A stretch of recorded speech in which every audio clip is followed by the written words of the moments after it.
నమస్తే అండి తెలుగు ప్రజలకు ఈరోజు ఎక్కడ చూసినా ఐఏఎస్ ఆఫీసర్ల దోపిడీ గురించి లేదంటే ఐఏఎస్ ఆఫీసర్లు భయభ్రాంతులకు గురవుతున్న ఇష్యూస్ మీదనే చర్చ జరుగుతుంది. ఐఏఎస్ ఆఫీసర్లు చేసిన అరాచకాలు మరి అంతా ఇంత కాదని చెప్పేసి ఒకసారి ఎక్కడ పడితే అక్కడ అన్ని ఛానల్లోకి వెళ్ళి ఎండగడుతున్నాడు. ఈవెన్ మొన్న కేసీఆర్ ప్రభుత్వం ఓడిపోవడంలో అత్యంత కీలక పాత్ర వహించిండు.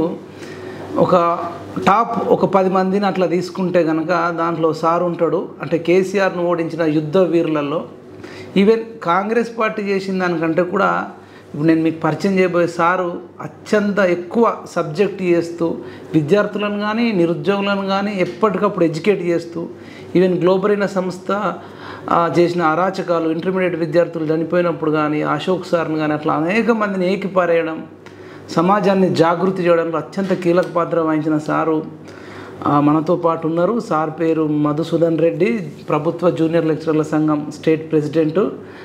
సార్ని అడుగుదాం, మరి ఎందుకు కేసీఆర్ అంటే అంత పగ పెంచుకున్నాడు? ఒకప్పుడు కేసీఆర్తో కలిసి పనిచేసిన సారే. సార్ నమస్తే. నమస్కారం అండి. చెప్పండి సార్, మీరు కేసీఆర్తో ఒకప్పుడు అద్భుతంగా కలిసి మంచిగా పనిచేసారు. తెలంగాణ రావడంలో కూడా మీరు అత్యంత కీలక పాత్ర వహించిన వ్యక్తి. ఈరోజు ఎక్కడ చూసినా అసలు ఇక కేసీఆర్ అంటే మీరు ఒంటి కాళ్ళ మీద లేస్తున్నారు. ఏంది మీరు ఇక్కడ తెలంగాణ తీసుకొచ్చిన బాపుని పట్టుకొని మీరు ఇట్లా అనడము ఇట్లా చేయడం, అసలు ఇప్పుడు ఓడించరు, ఆయన అభిమానులు కూడా జీర్ణించుకోలేకపోతున్నారు. ఎవరికి బాపు? తెలంగాణకు ఎవరికి బాపు? ఎవరు చెప్పిండు?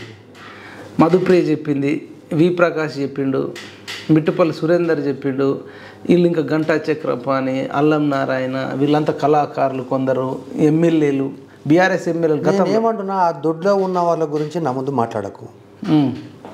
తెలంగాణ ప్రజలు ఎవడన్నా ఆయనను బాపు అన్నా ఇంకోటన్నా అర్థం ఉంది. కె చంద్రశేఖరరావు అనేటటువంటి వ్యక్తి ఈ రాష్ట్రానికి రాజుగా చెలామణియుడు. ఈ రాష్ట్రాన్ని 9.5 సంవత్సరాలు ఆయన కుటుంబము దోపిడీకి పాల్పడ్డరు. 2014లో తెలంగాణ రాష్ట్రాన్ని బందిపోట్లకు ఇచ్చిన ఇంత దోపిడీకి గురై ఉండేది కాదు తెలంగాణ. ఇది నా విశ్లేషణ. మరి మీరు ఫస్ట్ తెలంగాణ వచ్చినాక కూడా కొంతకాలం వాళ్ళతో పనిచేసారు కదా, మరి నేనేమంటున్నా, ఎప్పుడు తెలిసింది వీళ్ళు దోపిడీ? తెలంగాణ ఉద్యమము జరుగుతున్నటువంటి సందర్భంలో కానీ అప్పుడప్పుడు ఆయన పిల్లిమొగ్గలు వేసిన అప్పుడున్నటువంటి తెలంగాణ ఉద్యమంలో ముందు వరుసలో ఉన్నటువంటి ప్రొఫెసర్ కోదండరాం కావచ్చు, లేదా తెలంగాణ ఉద్యమంలో పనిచేసినటువంటి ఉద్యోగ ఉపాధ్యాయ కార్మిక వర్గాలు, ఎవరైతే సంపన్న వర్గాలు తెలంగాణ ఉద్యమంలో పనిచేసినాయో, సాగరహారం రోజు ఆయన ఎక్కడ పడుకున్నాడు తెలియదు. సాగరహారం వద్దన్నది వాస్తవం.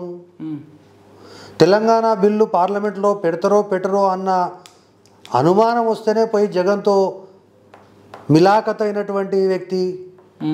ఇవన్నీ కూడా బయట సమాజానికి తెలియకపోవచ్చు, కానీ ఎందుకు మరి ఈరోజు మీరు అనొచ్చు, మరి ఇన్ని విషయాలు తెలిసిన వ్యక్తి నువ్వు ఎందుకు చెప్తలేవు, ఇన్ని రోజులు ఎందుకు చెప్పలేదు అంటే, ఒక జగన్తో ములాఖత్ ఏం చేసిండు? తెలంగాణ అనేటటువంటిది కాంగ్రెస్ పార్టీ బిల్లు పెట్టవచ్చు, పెట్టకపోవచ్చు. కాబట్టి రేపు రాబోయేటటువంటి రోజుల్లో ఆంధ్రాలో మీరు, తెలంగాణలో నేను గెలిస్తే ఈ రాష్ట్రాన్ని మనం ఇద్దరం కలిసి ఏం చక్కగా దోచుకుందాము అనేటటువంటి ఒక స్కెచ్ చేసినటువంటి దాంట్లో వీడు ప్రథముడు. 2.5 సంవత్సరాలు పాలిద్దాం అనుకో. ఇక అది ఎట్లా అవుతుంది, ఏం కథ, అది ఎవరికి ఎన్ని సీట్లు వస్తాయి అనేటటువంటిది కానీ ఇద్దరి మధ్యలో స్కెచ్ నడిచింది. ఆ స్కెచ్ గురించి నాకు సంపూర్ణంగా తెలుసు. అంటే నువ్వు ఆంధ్రప్రదేశ్లో రెచ్చగొట్టి, నేను తెలంగాణలో స్థాపితం చేసి ఖచ్చితంగా ఇద్దరం కలిసి రాజ్యాన్ని వెళ్దాము అనేటటువంటిది వచ్చింది. అదే జరిగి ఉంటే ఈరోజు ఆయన ఎక్కడుండేటోడో అది వేరే విషయం. నేనేమంటున్నా, తెలంగాణ రాష్ట్ర ఉద్యమంలో ఆయన యొక్క క్యారెక్టర్ని కానీ, లేదా తెలంగాణ ఉద్యమ సందర్భంలో కొన్ని అపశృతులు దొర్లిన, అప్పుడప్పుడు ఆయన యొక్కలో ఉన్న ఒక రాజకీయ నాయకుడు బయటికి వచ్చిన, ఓవరాల్గా తెలంగాణ ఉద్యమంలో ఆయన ఉద్యమ నేతగా ముందుకున్నటువంటి సందర్భంలో 100కి 90 మార్కులు నేను ఖచ్చితంగా ఇవ్వగలుగుతా ఉద్యమ టైంలో.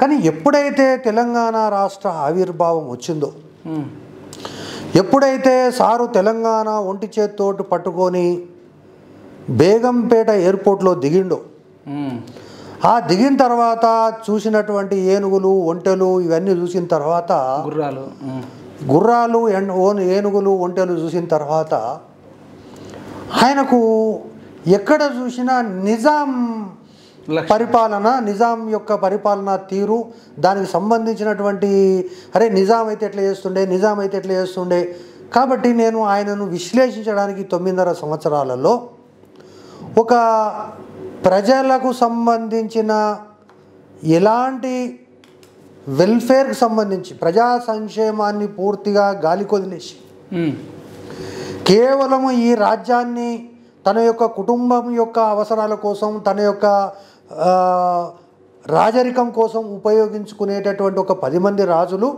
అదేవిధంగా ఒక నిజాం అనేటటువంటి నిరంకుశమైనటువంటి రాజు కలిస్తే 11 మందిని కలిసి గ్రైండర్ లేసి తీస్తే అది కేసీఆర్ కాదు సార్. మీరు 2014లో ఒంటెల మీద ఏనుగుల మీద వచ్చినప్పుడే నేను గ్రహించిన అన్నారు. మీరు 2014లో ఎవరికి సపోర్ట్ చేశారు? నేనేమంటున్నా 2014లో చేసినాం, 16 వరకు చేసినాం. మరి అప్పుడు ఉన్నటువంటి పరిస్థితులలో ఏంటి అంటే 2014 ఎన్నికల లోపల తెలంగాణ మేము ఇచ్చినాం కాబట్టి ఎక్కడ కూర్చున్నా గెలుస్తామనేటటువంటి పద్ధతిలో కాంగ్రెస్ పార్టీ అవలంబించడం, ఎవడికి వాడు యమునా తీరే అనేటటువంటి పద్ధతిలో ఆలోచించడం, తెలంగాణకు సంబంధించినటువంటి సమగ్రమైనటువంటి నైసర్గిక స్వరూపాల దగ్గర నుంచి మొదలుకొని వీటన్నిటిపైన సమగ్రమైనటువంటి అవగాహన ఉన్నటువంటి ఒక వ్యక్తి చేతిలో తెలంగాణ ఉంటే తెలంగాణ ముందుకు పోవడానికి అవకాశం ఉంటుందనేటటువంటి ఒక అభిప్రాయము సర్వత్రా వ్యాప్తి చెందినటువంటి నేపథ్యంలో తెలంగాణ రాష్ట్రానికి తొలి ముఖ్యమంత్రిగా వచ్చాడు. రావడమే దళితులను తొలి ముఖ్యమంత్రి అన్నాడు, అది పక్కకు పెట్టారు. దాన్ని కూడా ప్రజలు సీరియస్గా తీసుకోలేదు. సరేలే ఏదో ఈయన అయితే బెటరు, ఇంకా ఎవరో వస్తే దాన్ని నేర్చుకొని చేయడం ఎందుకు, ఈయననే సీట్లో కూర్చుంటే మంచిది అనేటటువంటి అభిప్రాయం సర్వత్ర దేశంలో 100కి 70-80% మంది ప్రజలు ఆయనను ముఖ్యమంత్రి కావాలని కోరుకున్న వాళ్ళు ఉన్నారు, ఇర్రెస్పెక్టివ్ ఆఫ్ పార్టీస్. దాంట్లో నేను కూడా ఒకని, దాంట్లో డౌట్ లేదు. కానీ అసలు చర్చ ఎక్కడ ప్రారంభమైందంటే డిసెంబర్లో ఎన్నికలు జరిగినాయి. యాక్చువల్గా జూన్ 2కు మనకు రాష్ట్రం ఏర్పడ్డది. కానీ ఎప్పుడైతే రాష్ట్రం అనేటటువంటిది జూన్ 2కి ఏర్పడ్డది, మేలో కేంద్ర ప్రభుత్వం ఏర్పడ్డది. కేంద్ర ప్రభుత్వం ఏర్పడినటువంటి ధర్మిలా మనకు ఉన్నటువంటిది 63 సీట్లే, 3 అటు ఇటు అయితే కింద మీద అయితే పరిస్థితి. ఇంత చేసి తెలంగాణలో మళ్ళీ నేను రాజు గుర్రం ఎక్కనా అనేటటువంటి అభిప్రాయము ఆయనకు వచ్చింది. ఇది చాలామందికి తెలియదు. ఆయన చక్కగా పోయి నరసింహన్ అనేటటువంటి ఒక గవర్నర్ కాళ్ళు మొక్కిండు. గవర్నర్ కాళ్ళు లోపల చాలాసార్లు మొక్కిండు, బయట కూడా కొన్నిసార్లు మొక్కిండు. అది ఇప్పుడు ఎవరికి దానికి ఏమి పెద్ద దాచిపెట్టే విషయంగా. నేను ఎట్టి పరిస్థితుల్లో జూన్ 2 కంటే ముందే ముఖ్యమంత్రి కావాలి, లేకపోతే రేపు కేంద్రంలో ఏదైనా ప్రభుత్వం వచ్చి కింద మీద చేస్తే నేను ప్రభుత్వం ఏర్పాటు చేయలేకపోతాను అనేటటువంటి దాంతో పోతే అప్పుడు ఈ దొరకు ఆ గవర్నర్ చెప్పినటువంటి విషయం ఏంటంటే జూన్ 2కి అయితే సంతోషించు, అసలు జూన్ 2కు నువ్వు ఒక రాష్ట్రం ఏర్పడడం అంటే ఒక ముఖ్యమంత్రి సీట్లో కూర్చోవడం కాదు. ముఖ్యమంత్రి దగ్గర నుంచి కింద గ్రామ సచివాలయంలో ఉండేటటువంటి కావల్కారు వరకు కావాల్సినటువంటి ఉద్యోగుల విభజన, చీఫ్ సెక్రటరీలు, ఐఏఎస్లు, ఐపీఎస్లు ఉద్యోగుల విభజన ఇవన్నీ జరగాలి. అసలు ఇప్పుడు దీన్ని ముట్టుకుంటేనే అంటుకునేటట్టు ఉంది. తెలంగాణ ఉద్యమమే ఉద్యోగుల యొక్క సంబంధించినటువంటి విషయం వచ్చింది కాబట్టి ఇది 1 సంవత్సరమైనా తేలదు, కాబట్టి నువ్వు అంత తొందరగా ఆశలు పెట్టుకోకని చెప్తే సాష్టాంగ ప్రణామం చేసి అప్పుడు ఉన్నటువంటి గవర్నర్ చేత ఏదో రకంగా ఒప్పించి మమ్మల్ని తీసుకుపోయి ఉద్యోగుల ఇష్యూ ఏమాత్రం కూడా బెడిసి కొట్టకుండా ఆంధ్ర వాళ్ళను ఆంధ్రకు పంపుతాను, ఒకవేళ ఎవరన్నా పొరపాటున నేను తెలంగాణలో ఉంటా ఏం చేస్తావు చేసుకో అంటే వాడిని ఆదిలాబాద్ పంపుతాను. ఇదే పక్కన ఉన్నటువంటి హరీష్ ఎక్కడ పోయినా 20 కంప్యూటర్లు తెప్పి వార్ రూమ్ ఓపెన్ చేయి, టీఆర్ఎస్ భవన్లో వార్ రూము, ఎవడెవడు ఒక్కడ తెలంగాణ ఉద్యోగికి అన్యాయం జరగకూడదు, ఆంధ్రోడు ఒక్కడ తెలంగాణలో ఉండొద్దు అంటే మేము చికెను, మటను, ఫిష్, ఫ్రాన్సు, మేడ్చల్లో తిని అబ్బాయి ఇక ఇంకేముంది అని అనుకున్నాం. ఇక బోనస్గా అసలు ఇంతకు మనం తెలంగాణ తెచ్చినా మరి మీకు ఎన్ని మంత్రి పదవులు కావాలి, 1, 2? 1 అని మేము ఒకటే లేదు సార్ 2 అని. ఇక శ్రీనివాస్ గౌడ్ మంత్రి, దేవిప్రసాద్ మంత్రి, లేకపోతే ఇంకొక ఆయన మన స్వామి గౌడ్ మంత్రి. సో 2 మంత్రుల్ని అనౌన్స్ చేసిండు. అప్పుడు మాకు అర్థం కాలే, అదేదో ఒసే రామలమ్మల పాట పాడతారు కదా, సో ఆ పాటలాగా మాకు రాజు ఇన్ని కోరికలు తీరుస్తున్నాడంటే ఇక అయిపోయే రాజ్యం మాదే అని అనుకున్నాం, కానీ ఈ కడుపులో కూర్చుతాడనేటువంటి సంగతి ఆ రోజు అర్థం కాలేదు. ఆ పరిణామాల నేపథ్యం లోపల తెలంగాణ రాష్ట్రం అనేటటువంటిది ఏర్పడ్డది. ఉద్యోగులందరూ కూడా 3 సంవత్సరాలు ఏమాత్రం కూడా ఉద్యోగుల విభజన విషయంలో దృష్టి పెట్టకుండా కేవలం ఇవన్నీ కూడా జరిగినాయి. అయితే ఆ తర్వాత పరిపాలన కనుక చూస్తే క్రమక్రమంగా ఉద్యోగులను దూరం చేయడము, రాజు యొక్క మదిలో మెదిలినటువంటి మొట్టమొదటి అంశాలు ఏంటంటే లేక లేక మనకు అధికారం వచ్చింది అంటే ఇక్కడ ఒక చారిత్రకమైనటువంటి ఒక అంశాన్ని మనము చాలా కన్వీనియంట్గా మర్చిపోతున్నారు. కానీ ఎప్పుడైతే ఈ యొక్క నక్సల్బరీ ఉద్యమము ఈ యొక్క తెలుగు రాష్ట్రాల్లో వచ్చిందో, ప్రధానంగా తెలంగాణలో నక్సల్బరీ ఉద్యమం రావడానికి ప్రధానంగా ఈ యొక్క దొరల యొక్క అణిచివేత, గడీల పరిపాలన, వీటన్నిటి మీద నక్సలైట్లు తిరుగుబాటు చేసినటువంటి ధర్మిల కరీంనగర్ నుంచి కూకట్పల్లికి వలస వచ్చినటువంటి బ్యాచ్ ఇదంతా, ఏది ఈ యొక్క వెలమ బ్యాచ్ అంతా కూడా. సో ఆ పరిస్థితుల నేపథ్యంలో మళ్ళీ అప్పటి నుంచి శరణు వచ్చి ఇప్పుడు మళ్ళీ అధికారం వచ్చింది కాబట్టి మన అధికారం అనేటటువంటిది ఆ రోజు నుంచి మనం ఎట్లున్నామో ఈరోజు అట్లా ఉండాలనేటటువంటి పద్ధతిలో ఉత్తర తెలంగాణ నుంచి పరిపొచ్చినటువంటి వాళ్ళు ఉత్తర తెలంగాణ పైన దృష్టి పెట్టి పెద్ద ఎత్తున వాళ్ళ యొక్క కార్యక్రమాలు కొనసాగించుకున్నారు. ఒకటి దానిలో భాగంగానే రైతులకు సంబంధించినటువంటి సంస్కరణలు, రైతు బంధు.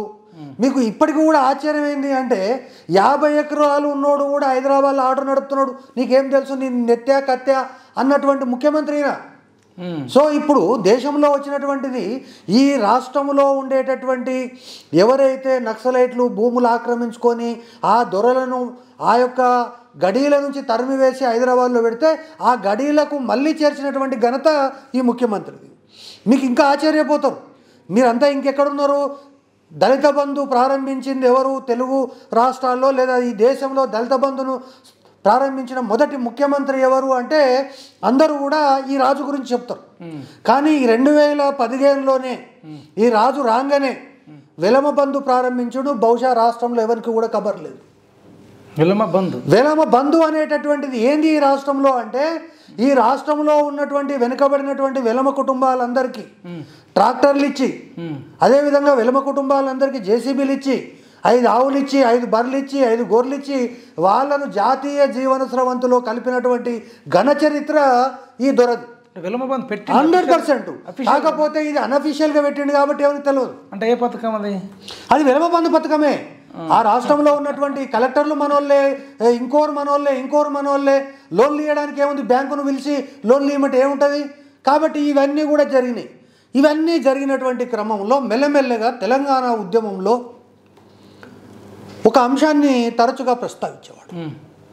తెలంగాణ చరిత్ర సంస్కృతి అనేటటువంటిది విధ్వంసమైంది. ఈ తెలంగాణ చరిత్ర సంస్కృతిని మనం ముందుకు తీసుకొని వస్తా, కాకతీయుల కాలం నుంచి ఉన్నటువంటి చరిత్రను కాకతీయుల పేరు మీద నేను ఇవి తవ్విస్తా అవి తవ్విస్తా అని చెప్పాడు.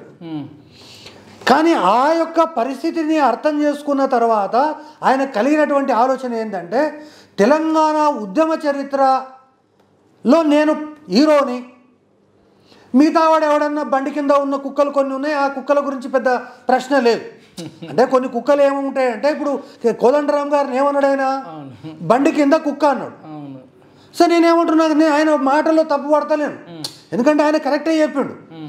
ఆయన మనసులో ఏమున్నదో అది చెప్పిండు.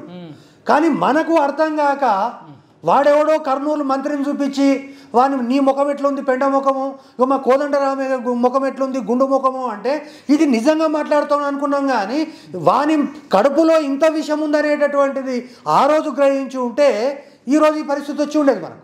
అవును, టీజీ వెంకటేష్తోని కంపేర్ చేస్తూ టీజీ వెంకటేష్ సార్ను మా బంగారం టీజీ వెంకటేష్ అనేటోడు పెండ ముఖమోడు, అవును, కోదండరామ్ అనేటోడు గుండు ముఖము, అదే బంగారం లాంటి ముఖము. కానీ అదే రోజు ఆయన మైండ్లో ఏముంది, నా కొడుక నువ్వు కుక్కకి బండి కింద పోతూ కుక్క నేనే మోస్తున్న బండిని అనుకుంటాలే, కరెక్ట్ టైంలో నీ కరెక్ట్ వాత పెడతా అని పెట్టిండు. మరి కోదండరామ్ సార్ అప్పుడు గ్రహించలేదా? ఇప్పుడు కోదండరామ్ సార్ కూడా ఏదైనా పదవిస్తే? నేను మీకు చాలా స్పష్టంగా చెప్తున్నా, ఈ రాష్ట్రంలో ఉన్న కోదండరాంకు తెలుసు, ఈ రాష్ట్రంలో ఉన్న ప్రకాష్కు తెలుసు, ఈ రాష్ట్రంలో ఉన్న మల్లేపల్లి లక్ష్మయ్యకు తెలుసు, ఈ రాష్ట్రంలో ఉన్న గంటా చక్రపాణికి తెలుసు, అల్లం నారాయణ తెలుసు. ఈ తెలంగాణ రాష్ట్రం వచ్చిన తర్వాత తక్షణమే ఈ దొర కబంధ హస్తాల నుంచి మనం బయటపడకపోతే మన బతుకులు ఆగమైతే అని వాళ్ళకు కూడా తెలుసు. కొంతమంది పేర్లు చెప్తే వాళ్ళు ఆత్మహత్య చేసుకుంటారు, కానీ నేను చెప్పదలుచుకోలే. తెలంగాణ రాష్ట్రం వస్తే మనం ఫస్ట్ వదిలించుకోవాల్సింది ఈ దొరనని చెప్పినటువంటి వాళ్ళు, ఈ పేర్లు చెప్పిన వాళ్ళలో చాలామంది ఉన్నారు. ఎందుకంటే ఈ దొర గురించి అందరికి తెలుసు. కానీ వాళ్ళకి పదవులు వచ్చినాయి కాబట్టి వాళ్ళు కుయ్యమనుకుంటున్నారు. ఇక్కడ ఏమైందంటే కోడి అనేటటువంటిది కూయడము ఇంకోటి ఏదున్నా కానీ గంప కింద గమ్మిన తర్వాత లేదా దొడ్ల కట్టేసిన తర్వాత అల్టిమేట్గా ఆప్షన్ ఉండదు. కాదు సార్, మేము అంటున్నామంటే మీరు ఎవరెవరికైతే పదవులు రాలేవు కేసీఆర్ దగ్గర వాళ్ళందరూ బట్టగాల్చి మీద పడేస్తుర్రు, వచ్చిన వాళ్ళేమో చెప్తలేరు బ్రదరు. మీరు చాలా అమాయకులు. ఇప్పుడు మీకు టీఎస్పీఏ చైర్మన్ ఇచ్చుంటే గంటా చక్రపాణి ప్లేస్లో మీరు ఇప్పుడు ఈ రేంజ్లో ఎలక్షన్ ముందు రెచ్చిపెట్టోళ్ళ? నేనేమంటున్నా అంటే టీఎస్పీఎస్సీ మెంబరు, టీఎస్పీఎస్సీ చైర్మను, ఇటువంటి విషయాలు ఇవన్నీ కూడా ఏవి కూడా తెలంగాణ సమాజంలో 9.5 సంవత్సరాలుగా చర్చకు రాలి. నేనేమంటున్నా, నువ్వు నీ చుట్టూ తిరిగినటువంటి వంది మాగదులు ఎవడైతే ఉన్నాడో, లేదా మీ యొక్క సంకనాగినటువంటి ఈ వ్యక్తులు శక్తులు ఎవరైతే అనుకుంటున్నారో వాళ్ళు నిన్ను ఎందుకు కాపాడలేకపోయినరు? 18లో వాళ్ళే గెలిచారు కదా. నేనేమంటున్నా, 18లో కాపాడినోడు ఈరోజు ఎందుకు కాపాడలేకపోయినరు? మీలాంటి వాళ్ళు ఏమంటారు సార్, మీలాంటి వాళ్ళు వచ్చి ఆయన మీద మీరు నాణ్యానికి ఒకవైపే చెప్తారు. కేసీఆర్ గురించి, ఆయన కట్టిన కాళేశ్వరం గురించి, మిషన్ భగీరథ గురించి, మిషన్ కాకతీయ గురించి, ఆయన కొన్ని లక్షల ఉద్యోగాలు ఐటీ రంగంలో తీసుకొచ్చినాయి. మీరు ఇవన్నీ ఏం చెప్పక మీరు మొత్తం కొద్దిమంది యూట్యూబ్ ఛానళ్ళు మీలాంటి సామాజికవేత్తలు విషం జిమ్మడం వల్లనే ఓడిపోయినామని ఆల్రెడీ కేటీఆర్ చెప్పిండు, హరీష్ రావు చెప్పిండు. నేనేమంటున్నా, మీరు అన్ని అబద్ధాలు చెప్పి కాంగ్రెస్ను అధికారంలోకి తీసుకొచ్చారు సార్. ఇంకా చెప్పాలంటే మీరు అంతా కలిసి రెడ్డి రాజ్యాన్ని తీసుకురావడానికి కేసీఆర్ మీద అపవాదాలు వేసారని చెప్తున్నారు. నేనేమంటున్నా అంటే, ఒకవేళ దీన్ని ఎవరైనా రెడ్డి రాజ్యము అనుకుంటే వానంత అమాయకుడు ప్రపంచంలో లేడని నేను అనుకుంటా. ఒకటి మీరు చెప్పినా అబద్ధాలే అంటారు. లేలే, నేనేమంటున్నా, ఇది రెడ్డి రాజ్యము అంటే ఇది అబద్ధం, ఇది ఇందిరామ రాజ్యం. నువ్వు ఎవరిని అడుగు ఇందిరామ రాజ్యమే అంటారు తప్ప రెడ్డి రాజ్యం అని అనరు. రెడ్డి రాజ్యము స్థాపన అనేటటువంటిది కాంగ్రెస్ పార్టీ ఉన్నంత వరకు కాదు. ఒకటి, రెడ్డి రాజ్యము స్థాపన, వెలమ రాజ్యము స్థాపన అని ఎవడన్నా గనక నెత్తి మీద తలకాయ లేనోడు, మెడ మీద తలకాయ లేనోడు అనుకుంటే గనక ఈ తెలంగాణ ప్రజలు దాన్ని ఒంటి చేత్తోటి అదే ఎంత వేగంగా అయితే ఈ రాజ్యం వచ్చిందో అంతే వేగంగా ఇంటికి పంపిస్తారు. నేనేమంటున్నా, ఈ యొక్క రాజ్యము అనేటటువంటిది ఏదైతే ఉందో, ఈ 9.5 సంవత్సరాలలో మీ యొక్క రాజరికమైనటువంటి పోకడు, మీ యొక్క నియంతృత్వమైనటువంటి వైఖరి, 5 మంది 6 మంది ఐఏఎస్ అధికారులను చుట్టూ పెట్టుకొని 2 మంత్రులను పెట్టుకొని కొనసాగించినటువంటి మీ పరిపాలన, తెలంగాణకు సంబంధించిన అస్తిత్వాన్ని కోదండరాం అనేటటువంటి వాని పేరు ఎక్కడా వినిపించొద్దు. పొరపాటున నీలాంటోడు ఎవడైనా పెళ్లి కార్డు తీసుకుపోయి కోదండరాంకి ఇచ్చినా, సార్ నేనేదో మర్యాద కోసము లేకపోతే మీ యొక్క ఆశీస్సుల కోసం ఇచ్చినా, ఆ ఇచ్చే ఆశీస్సులు ఏదైతే ఉన్నాయో ఇక్కడే ఇవ్వండి, దయచేసి పెళ్ళికి వచ్చి నన్ను ఇబ్బంది పెట్టి ఆ ఫోటో బయటికి పోయి కేసీఆర్ను నన్ను దూరం చేయకండి అని చెప్పి కాళ్ళు మొక్కినటువంటి వాళ్ళు లక్షల మంది ఉన్నారు. ఒకటి. ఇక రెండవది, ఈరోజు మీరు పబ్లిక్ సర్వీస్ కమిషన్ చెప్పారు. ఒక్క నిమిషం. పబ్లిక్ సర్వీస్ కమిషన్ అనేటటువంటిది 2015లో ఏర్పాటు చేసిన తర్వాత ఈ రాష్ట్రంలో ఇంకా దేశంలో ఉన్న వాళ్ళందరికీ ఉద్యోగాలు వస్తాయి. తెలంగాణలో నిరుద్యోగం అనేదే ఉండదు. అమెరికా సంయుక్త రాష్ట్రాలలాగా తెలంగాణలో కూడా నిరుద్యోగం పోతుందని ఊరూరు ప్రచారం చేసి గంటలు బాజాలు పెట్టి వీళ్ళే పోయి ప్రచారం చేసిండ్రు తెలంగాణలో ఎక్కడ నిరుద్యోగం ఉండదని. కానీ జరిగింది ఏంటి? 2016 నుంచి 2019 వరకు జరిగినటువంటి నియామకాల్లో అనేక అవకతవకలు జరిగినాయి. అదే గంటా చక్రపాణి అనేటటువంటి వ్యక్తి తను ఈ 2016 నుంచి 19 వరకు ఎవరింటి పక్కన ఉన్నాడు? కవిత ఇంటి పక్కన ఉండాల్సిన అవసరం ఏంది? ఇక్కడ కవిత ఉంది, ఇక్కడ సంతోషరావు ఉన్నాడు, మరి ఈ మధ్యలో ఇల్లు తీసుకొని ఉండాల్సినటువంటి అవసరం నీకేమొచ్చింది? అంటే గంటా చక్రపాణి అవినీతి చేసిండని చెప్తున్నారు. గంటా చక్రపాణి అనేటటువంటి వ్యక్తి ఒక రాజ్యాంగబద్ధమైనటువంటి సంస్థకు అధిపతిగా ఉండి ఏ విధమైనటువంటి మౌలికమైనటువంటి లేదా నైతికమైనటువంటి పద్ధతులు అవలంబించాలనో పద్ధతులు అవలంబించలేదు. పబ్లిక్ సర్వీస్ కమిషన్ అనేటటువంటిది ఈ దేశంలో 29 రాష్ట్రాల్లో ఉన్నటువంటి పబ్లిక్ సర్వీస్ కమిషన్కు భిన్నంగా ఒక పబ్లిక్ సర్వీస్ కమిషన్ ఏర్పాటైంది. ఆ యొక్క హయాంలోనే అనేక రకాలైనటువంటి అవినీతి అక్రమాలు జరిగినాయి. గ్రూప్ 1లో అక్రమాలు జరిగినాయి. గ్రూప్ 2లో కేవలము తెలంగాణ రాష్ట్రం వచ్చిన తర్వాత వైట్నర్ పెట్టిండని చెప్పి 3 సంవత్సరాలు కేసు నడిచింది. కాబట్టి ఈ యొక్క పబ్లిక్ సర్వీస్ కమిషన్ అనేటటువంటిది తెలంగాణ రాష్ట్రంలో ఆంధ్రప్రదేశ్ పబ్లిక్ సర్వీస్ కమిషన్ కంటే గొప్పగా నడిపించినటువంటి చరిత్ర లేదు. ఒకటి. రెండవది, ఇప్పుడు అల్లం నారాయణ గురించి మీరు చెప్పినారు. అల్లం నారాయణ వ్యక్తి మంచిగానే ఉండొచ్చు, కానీ ఈ రాష్ట్రంలో అల్లం నారాయణ అనేటటువంటి వ్యక్తి ఒక జర్నలిస్టులకు వచ్చిన తర్వాత తెలంగాణ రాష్ట్రానికి ముందు జర్నలిస్టుల యొక్క ఆత్మగౌరవం ఎంత, తెలంగాణ వచ్చిన తర్వాత జర్నలిస్టుల యొక్క ఆత్మగౌరవం ఎంత? నువ్వు పలానా టీవీలో పనిచేస్తున్నావు, పలానా పేపర్లో పనిచేస్తున్నావు, కాబట్టి నీకు నేను కార్డే ఇయ్యను పో అంటే ఎవరు కూడా జర్నలిస్టులు, మరి ఈ జర్నలిస్టులు ఎవరు మాట్లాడలే. అదేవిధంగా విద్యార్థులకు సంబంధించి ఈరోజు ఉస్మానియా యూనివర్సిటీలో పనిచేసినటువంటి ఉద్యమ వీరులు సూర్యులుగా వెలుగొంది అనేక రకాల తమ యొక్క ప్రాణాలు త్యాగాలు చేసి జీవితాలు నాశనం చేసుకొని 6 సంవత్సరాలు మీరు పోటీ పరీక్షలు రాయొద్దంటే రాయకుండా ఉండి, అదేవిధంగా మీ యొక్క అమరులకు సంబంధించి 10 మంది 15 మంది రోజుకొకరు చచ్చిపోతూ ఉంటే కూడా ఆత్మస్థైర్యం కోకుండా మీ ఎంట నిలబడ్డందుకు ఉస్మానియా విద్యార్థుల యొక్క ఆకలిని మీరు ఏం తీర్చిండ్రు? వాళ్ళకి ఇచ్చినటువంటి ఏదైతే మెస్ ఛార్జీలు ఉన్నాయో మెస్ ఛార్జీలు ఇవ్వడానికి 10 సంవత్సరాలు పట్టింది. ఉస్మానియా యూనివర్సిటీలో మీరు డబుల్ బెడ్రూమ్ ఇల్లు కట్టి ఉస్మానియా యూనివర్సిటీని దివాలా చేయించేటటువంటి పరిస్థితి చేసింది వాస్తవం కాదా? ఉస్మానియా యూనివర్సిటీ ఉంటే విద్యార్థులు ఉంటారు, విద్యార్థులు ఉంటే చైతన్యం ఉంటుంది, చైతన్యం ఉంటే ప్రశ్నిస్తారు, ప్రశ్నిస్తే ప్రభుత్వానికి ఇబ్బందులు వస్తాయని చెప్పి ఉస్మానియా యూనివర్సిటీ విద్యార్థులను అధపాతాలకు తొక్కడానికి ప్రయత్నం చేసి యూనివర్సిటీని గురించి చెప్పాలంటే నేను ఒకటే విషయం చెప్తాను మీకు. ఈరోజు రాష్ట్రంలో 2019 డిసెంబర్ 3 నాటికి రాష్ట్రంలో ఉన్న యూనివర్సిటీల పరిస్థితి ఏంటి అంటే అవి ఖచ్చితంగా శవాలుగా మారినాయి. వాటిని కాల్చడమా లేకపోతే బొందబెట్టడం అనేటటువంటిదే మిగిలి ఉండే. మీరు ఇట్లా చెప్పి కేసీఆర్ను బొందబెట్టేశారు. వాళ్ళు ఏడుస్తారు కేసీఆర్ అభిమానులు. కేసీఆర్ మళ్ళీ గెలిస్తే మాకు రైతు బంధు వచ్చింది, ఆ 7,700 కోట్లు గెలవంగానే వేస్తామని చెప్పిన కాంగ్రెస్ పార్టీ మీరందరూ మరి పంచుకున్నారంటారు. మీ వల్ల మాకు రైతు బంధు వస్తలేదని చాలామంది తిడుతున్నారు. నేను మీకు ఒక విషయం చెప్తాను. నేను ఎప్పుడైతే 2 తెలుగు రాష్ట్రాలు కలిసి 1956లో తెలంగాణ ఆంధ్రప్రదేశ్ రాష్ట్రాలు ఉమ్మడిగా ఆంధ్రప్రదేశ్ రాష్ట్రాన్ని బూరుగుల రామకృష్ణారావు గారి నాయకత్వంలో ఏర్పడ్డదు. అప్పటి నుంచి 2014 వరకు ఈ దోపిడీలో 10% కూడా దోపిడీ జరగలేదు. సమైక్య పాలనలో దోపిడీ అనేటటువంటిది, ఈ దోపిడీకి 10% కూడా దోపిడీ జరగలేదు. మీరు ఇట్లా నేను చెప్తున్నా, ఈ దోపిడీ 10% కూడా జరగలేదు. ఇంకో మాట చెప్తున్నా నీకు. ఎప్పుడైతే నైజాం అనేటటువంటి వాడు భారత ప్రభుత్వానికి శరణుజొచ్చిండో, ఆ శరణుజొచ్చిన రోజు ప్రజలు ఏ విధంగా అయితే కేరింతలు కొట్టి ఈ నిజాం నిరంకుశ పరిపాలన అంతమైంది అని పండుగలు చేసుకున్నారో, అంతకంటే గొప్ప పండుగ డిసెంబర్ 3, 2024 రోజు జరిగింది.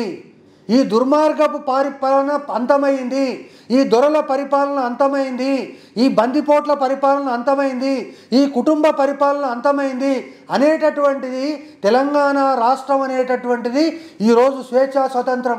ఇంత మాట్లాడుతున్నాను, కేసీఆర్ ఏజెంట్ లాగానే మాట్లాడుతున్నాను. ఈరోజు నేను చెప్తున్నా, ఎన్నడన్నా కేసీఆర్ పరిపాలనలో నీ ఫోను ధైర్యంగా నువ్వు ఫోన్ మాట్లాడుకునేటటువంటిది ఉందా? ఈరోజు నీ కుటుంబ సభ్యులతో కానీ నీ మిత్రులతో కానీ అంతెందుకండి, వీళ్ళు మొఖాల మండ వీళ్ళు మంత్రులు ఏనాడన్నా ఫోన్లు మాట్లాడినటువంటి పాపన పోయినరా? మీకు వాట్సాపే కదా దిక్కు. సార్ మీరు ఇట్లా రెచ్చగొట్టి కేసీఆర్ని ఓడించిర్రు అంటున్నాం. రెచ్చగొట్టిరు సార్ మీరు. మామూలు ఇప్పుడు మీరు చెప్తే ఎట్లుంది తెలుసా, మీ మాటలు వింటుంటే గడగోములు ఉన్న పోయి తీసుకుపోయి కొట్టేటట్టు, గడపరలు ఉంటే పోయి పొడిచేటట్టు మాట్లాడుతుర్రు. మీరు నేను ఒక విషయం చెప్తా, ఇంత రివెంజ్ ఎందుకు సార్? ఇంత వీళ్ళతో పాటు మీరు కొంతమంది ఐఏఎస్ ఆఫీసర్ల మీద కూడా బట్టగాల్చి మీద పడేసారు. ఆ నవీన్ మిట్టల్ ఏం పాపం చేసిండు? ఆయనను పట్టుకొని దోపిడి దొంగలు, గజ దొంగలు. ఒక సివిల్ సర్వీస్ కొట్టాలంటే ఎంత కష్టం. మీరు జూనియర్ లెక్చరర్ అయ్యారు, ఎంత కష్టపడితే మీకు ఆ జాబ్ వచ్చి ఉంటుంది? అంతకంటే డబుల్ ట్రిపుల్ కష్టం ఉంటుంది. Civil servant India wide conduct చేస్తారు. నేను ఏమంటున్నా అంటే, ఇక్కడ నేను ఎందుకు టార్గెట్ చేస్తున్నా అంటే, డైనింగ్ టేబుల్ అంటే మనకు తెలియదు. ఒక్క నిమిషం, 2014 తర్వాతనే డైనింగ్ టేబుల్ అంటే ఏంది, డైనింగ్ టేబుల్ మీద కూర్చొని ఎందుకు తింటారు, డైనింగ్ టేబుల్ మీద కూర్చొని తింటే మనకు ఆరోగ్యం ఎట్లా వస్తుంది అనేటటువంటిది దొర చెప్పిండు. మోండా మార్కెట్లో కూరగాయలు ఎందుకు పైన పెట్టాలి, కింద పెడితే ఏమవుతుంది అనేది దొర చెప్పిండు. కాళేశ్వరం ఎట్లా కట్టాలనో దొర చెప్పిండు. తర్వాత కేజీ నుంచి పీజీ వరకు మా ఎల్లయ్య కొడుకు, నా మనమడు ఇద్దరు ఒకటే బెంచ్లో కూర్చొని చదవాలి. కాబట్టి ఈ రాష్ట్రంలో ఒక్కొక్క రెసిడెన్షియల్ పాఠశాల మనము 15 ఎకరాల లోపల నేను పెద్ద ఎత్తున స్విమ్మింగ్ పూల్తో సహా కడతా అన్నారు. అప్పటి వరకు మనకు స్కూళ్ళు తెలియదు, కాలేజీ తెలియదు. నువ్వు 15 కాదు 150 గజాల్లో స్కూళ్ళు, నీ యొక్క స్కూళ్ళను పెట్టిన పాపాన పోలేదు. నువ్వు వచ్చిన తర్వాత ఒక ఉద్యోగం ఇచ్చినటువంటి పాపాన పోలేదు. నేను ఏమంటున్నా, ఈ రాష్ట్రానికి పట్టినటువంటి శని కేసీఆర్, సరే ఈ రాష్ట్రానికి చీడ పురుగు ఆ కేసీఆర్ కుటుంబము. వీళ్ళనంటే అన్నారు సార్, ఒక అర్థం ఉంది. ఎందుకంటే మీకు ఏ పదవి ఇవ్వలేదు, మీకు అపాయింట్మెంట్ ఇవ్వలేదు, మిమ్మల్ని కలవలేదు. ఓకే, ఈ నవీన్ మిట్టల్ను మీరు ఎందుకు టార్గెట్ చేశారు నాకు చెప్పండి. ఐఏఎస్ ఆఫీసర్ల గురించి మాట్లాడదాం. వీళ్ళే ఏమంటున్నా అంటే, ఒక విషయం చెప్తా మీకు, వాడు నాకు పదవి ఇచ్చేది ఏంటండి? నేను నా స్వశక్తితోటి ఉద్యోగం తెచ్చుకుని నాకు ఉద్యోగం ఉన్నది. ఎవరి దయాదక్షాలు నాకు ఎందుకు?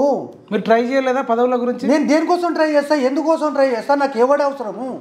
నేనేమంటున్నా, నేను కూడా గడిలోనే జొర్రి లేదు, నేను కూడా గడిలోనే బొకేలు ఇచ్చి మీరు చెప్పిన విషయాలన్నీ ఎస్ కరెక్టే అని ఉంటే ఆ పరిస్థితి ఏముండను. కానీ నేను ఒక విషయం చెప్తున్నా, స్పష్టంగా చెప్తున్నా, తెలంగాణ రాష్ట్రంలో ఎప్పుడైతే జోనల్ వ్యవస్థను మెడకాయ మీద తలకాయ లేకుండా జోనల్ వ్యవస్థను అనేటటువంటిది ఈ రాజు రద్దు చేసిండో, ఇది తప్పురా నాయన అని చెప్పిన నేను.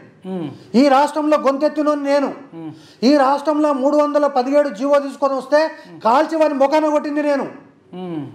అదేవిధంగా ఈ రాష్ట్రంలో ఈ యొక్క తెలంగాణ రాష్ట్రంలో తెలుగును బలవంతంగా రుద్దితే ఇది తప్పురా నాయన, నీకు ఎవడో చదువు నేర్పనట్టున్నదని చెప్పిన, ఇది తప్పురా నాయన అని చెప్పిన.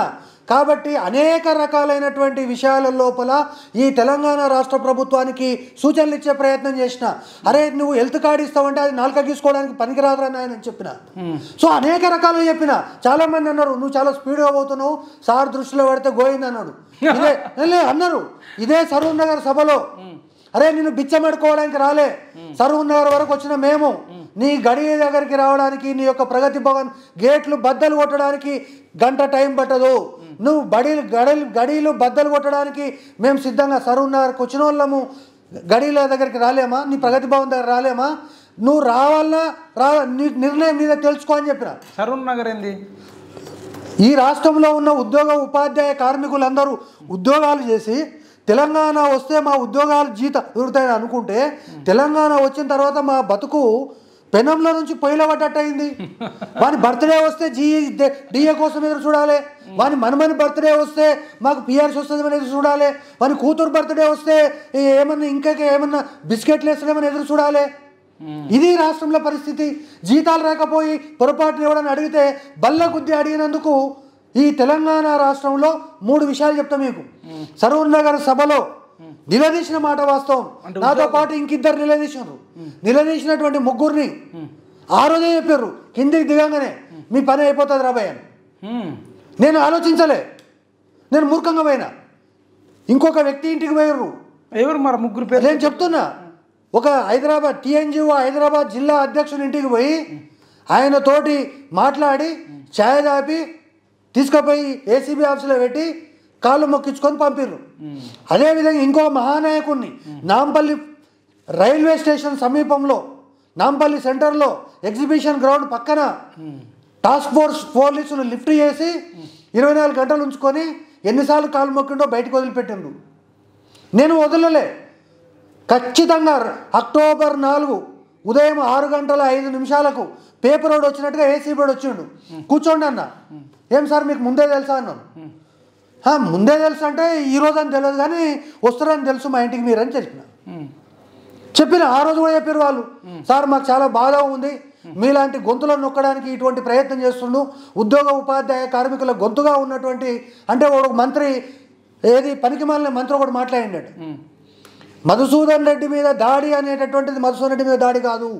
ఈ రాష్ట్రంలో ఉన్న ఉద్యోగ ఉపాధ్యాయ కార్మికులందరూ ఎవడైనా టీఏ అడిగినా, డిఏ అడిగినా, పిఆర్సీ అడిగినా ఇగో ఇంత భయానకమైనటువంటి పరిస్థితులు ఉంటాయనేటటువంటి ఒక మెసేజ్ను తెలంగాణ రాష్ట్ర వ్యాప్తంగా పంపడానికి ఉద్యోగ సంఘాలు అదేవిధంగా ఇవన్నీ మీరు ఇంత మాట్లాడుతున్నారు కదా.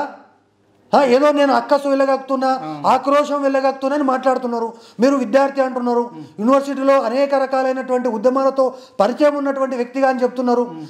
నేను దాదాపు 40 సంవత్సరాల నుంచి 1956లో ఈ యొక్క రాష్ట్రం ఏర్పడినప్పటి నుంచి మందకృష్ణ మాదిగ అనేటటువంటి ఒక వ్యక్తి నాయకత్వం లోపల ఈ రాష్ట్రంలో ఒక బహుజన వర్గాలకు సంబంధించినటువంటి సామాజిక ఉద్యమాల మీద ఉద్యమం జరిగింది. ఏ ముఖ్యమంత్రి అన్నా ఆ యొక్క సంస్థని చీల్చాలే చెండాడాలని అనుకున్నాడా? ఈ దివాలాకోరు ముఖ్యమంత్రి కదా దాన్ని 3 ముక్కలు చేసింది. వీడు దగుల్బాజీ కాబట్టే కదా ఆర్ కృష్ణయ్య నాయకత్వంలో నడుస్తున్నటువంటి బీసీ సంక్షేమ సంఘాన్ని 5 ముక్కలు చేసింది. ఈ రాష్ట్రంలో ఉన్నటువంటి ఎస్టీలకు ఆదివాసులకు పంచాయతీ పెట్టింది వీడు కదా. ఈ రాష్ట్రంలో ఉన్నటువంటి చెరువులో చేపలు పట్టేటోళ్లకు, చెరువు కింద నీళ్ళు వదిలేటోళ్లకు పంచాయతీ పెట్టింది వీడు కదా. ఎట్లా వాళ్ళ దగ్గరకు పోయి మీరు కొట్టుకోండి అని చెప్పిండా? ఏంది సార్ మీరు ఇంత అంటే ఇట్లా చెప్తే ఇంకా నయం. మీకు స్టార్ క్యాంపెయిన్ ఇచ్చుంటే కాంగ్రెస్ ఈ కేసీఆర్కి 39 కూడా కాదు, 9 సీట్లు కూడా వచ్చేది కాదు. ఇవి ఏం చెప్పడం సార్? ఇట్లా చెప్తారా ఎవరన్నా? అరే ఇట్లా కాదండి. మీరు ఎక్కడున్నారు ఇంతకు? ఇప్పుడు మన నల్గొండకి వెళ్ళైనా నా కట్టే కాలే వరకు తెలంగాణను కాపాడుకుంటా, నీళ్ళ దోపిడీ కానియాను, నియామకాల దోపిడీ కాను, తెలంగాణకు అన్యాయం చేయనని చెప్పింది మీరు వినలేదా? నల్గొండ సభ విన్నారా మీరు? నేనేమంటున్నా ఇప్పుడు ఆ పీకుడు గానికి గంత మాట అంటారు. ఆ పీకుడు గానికి సాగు నోట్లే తలకాయ పెట్టి తెలంగాణ అంత బోగస్ మాట్లాడుతున్నారు మీరు. ఎవరైనా మీకు చెప్పినోడు ఎవరు సాగు నోట రాష్ట్రం అంతా అనుకుంటారు అంత డ్రామా. సాగు నోట్ల తలకాయ పెట్టలేదా? ఎవడే 10 రోజులు దీక్ష చేసి అరే వానికి ఏమో అగ్గిపెట్టే దొరకదు, వీడికేమో సాగు నోట్లకు పోతే కొన్ని తెలంగాణ ప్రజలంతా గుంజుకొచ్చారు. అవన్నీ దేనికోసమని? తెలంగాణ ప్రజలంతా అయ్యో నువ్వు లేకపోతే బాపు అని తెలంగాణ కేసీఆర్ లేకపోతే తెలంగాణ వచ్చేదా? అరే ముందు వచ్చేది తెలంగాణ, ఇంకా ముందు వచ్చేది తెలంగాణ. 6 నెలల ముందు వచ్చేది. ఎట్లా? నేనేమంటున్నా 6 నెలల ముందు వచ్చేది.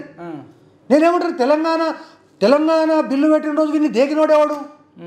తెలంగాణ బిల్లు పెట్టిన రోజు ఢిల్లీలో వీడి మంది మాగదులు తప్ప వీడిని దేకినోడు ఎవడండి? ఏ కేంద్ర మంత్రి వయసులో పెద్దోడు అయినా పొట్టు తిడుతున్నారు. నేనేం చెప్తున్నా అంటే నేను ఈ రోజు మీకు స్పష్టంగా చెప్తున్నా. అప్పుడేమో జై కొట్టి నేను ఏమంటున్నానంటే జై కొట్టిన మాట వాస్తవము. ఇదే కోదండరామ్ సార్ కూడా కేసీఆర్ ఆహా ఓహో అనలేదా? నేనేమంటున్నా ఈ రోజు కూడా 2014లో ఆయన ముఖ్యమంత్రి అయిన తర్వాత ఒక కుటుంబ సభ్యుడు ముఖ్యమంత్రి అయ్యింది అని చెప్పి అభినందించిన వాళ్ళలో నేను కూడా ఉన్నా. మరి నేను కూడా ఉన్నా.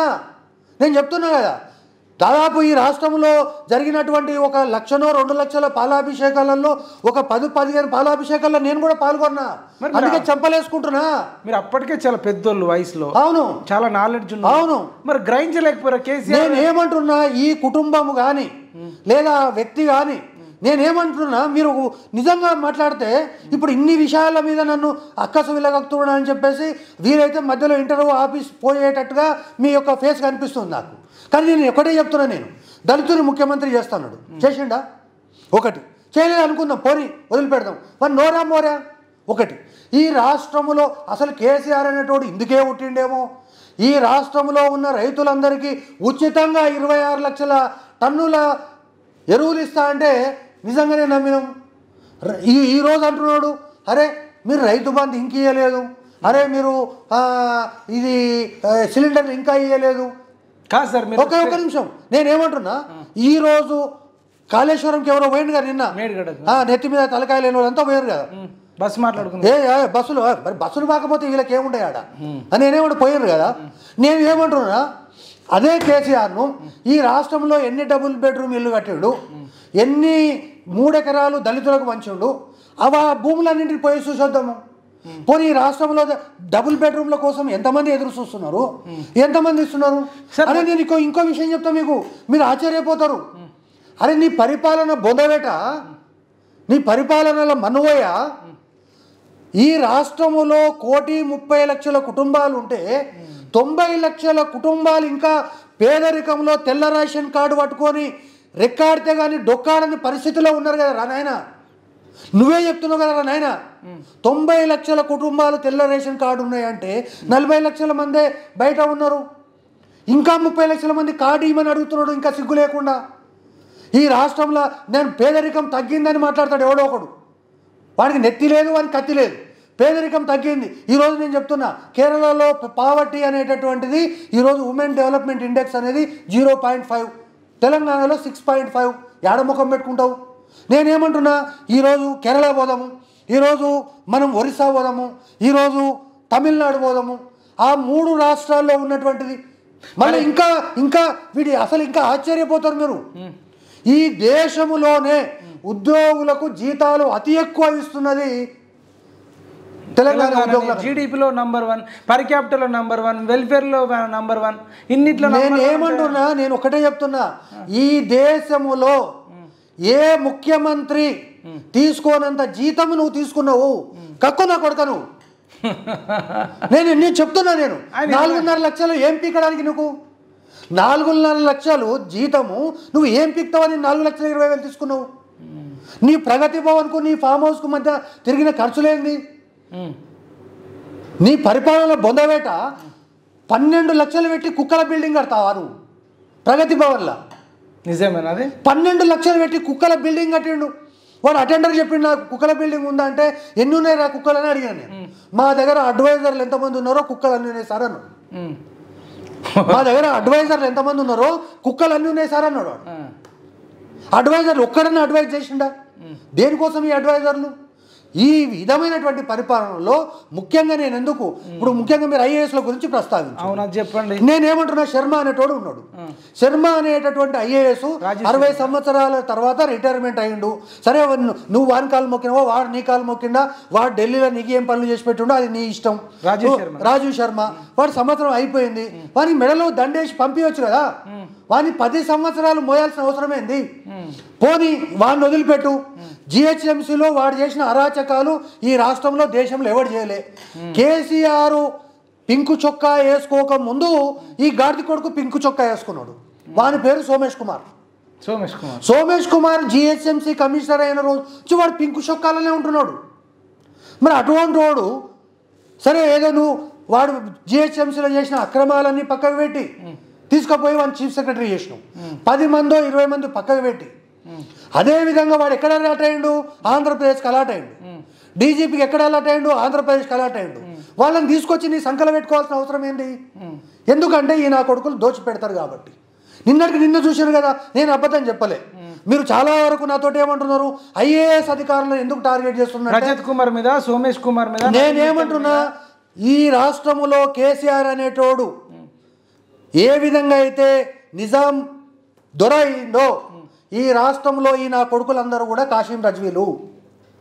సోమేష్ కుమార్ కానీ, అదేవిధంగా అరవింద్ కుమార్ కానీ, రజత్ కుమార్ కానీ, మా దోస్తు నవీన్ మిట్టల్ గాడు కానీ, ఈ నా కొడుకులు రాష్ట్రంలో ఉండేటటువంటి సిరి సంపద అంతా కూడా ఇసుక, కంకర, తర్వాత భూములు. నేనేమంటున్నా, నీ గాడిద కొడుకులకు ప్రశాసన్ నగర్లో ఒక ఇల్లు ఉంటే సరిపోతుంది. నువ్వు 3 అంతస్తులు కట్టుకో, నీకు, నీ కొడుకుకు, నీ బిడ్డకు. ఎందుకు 100 ఎకరాలు కొంటున్నారా రాష్ట్రంలో? మీరు ఏం వ్యవసాయం చేస్తారా? నేనేమంటున్నా, ఇదే సోమేష్ కుమార్ గారి భూమి దగ్గరికి వెళ్ళి నేను వీడియో చేసిన 35 ఎకరాలు కనీసం అందులో ఆముదం చెట్లు కూడా వండాయి. ఎందుకు కొన్నాడు అంటే అక్కడ ఫార్మాసిటీ వస్తుందని. యాచారం మండలంలో నేను బయట పెట్టిన ముదిరెడ్డిపల్లి విలేజ్ లోపల ఈ నవీన్ మిట్టల్ అనేటోడు 35 ఎకరాలు కొట్టి రియల్ ఎస్టేట్ వ్యాపారం చేసిండు. అదేవిధంగా బూరుగుల రామకృష్ణారావు ముఖ్యమంత్రి అయినా ఆయన ఊళ్ళో 1 ఎకరం భూమి కొనుక్కోలే. ఇదే రజత్ కుమార్ అనేటోడు 100 ఎకరాల భూమి కొని హోటల్ పెట్టిండు. వాళ్ళ పేరు మీద ఉందా? అన్ని బయట పెట్టిన కదండి. వాళ్ళ పేరు మీద ఉందా? 100%. రజత్ కుమార్ పేరు మీద, సోమేష్ కుమార్ పేరు మీద. ఇంకా దాన్ని కూడా నేను పెడుతున్నా.